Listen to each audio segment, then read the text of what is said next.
السلام علیکم ورحمۃ اللہ وبرکاتہ۔ کیسے ہیں آپ سب لوگ؟ امید کرتا ہوں سب خیریت سے ہوں گے۔ آج کی ویڈیو میں آپ کو جو وظیفہ بتانے جا رہا ہوں، مسائل کے حل کے لیے قرآن سے علاج۔ اگر کسی شخص کا کوئی کام اٹکا ہوا ہو، اس کے لیے اور اس کے علاوہ ہر جائز مراد کے لیے اس دعا کو عقیدے کے ساتھ اٹھتے بیٹھتے پڑھیں۔ یہ دعا فتح کے دروازے کھول دیتی ہے۔ یہ دعا آزمودہ ہے۔ بسم اللہ الرحمن الرحیم۔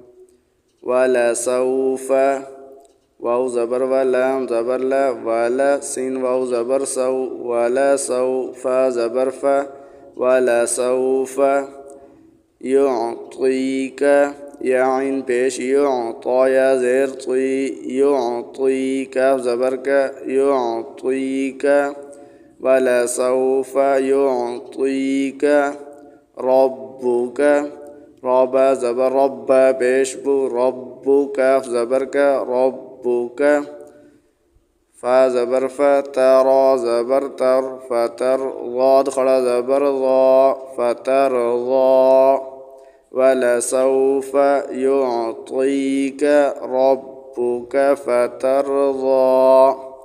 پارہ نمبر 30، آیت نمبر 5، سورۃ الضحیٰ۔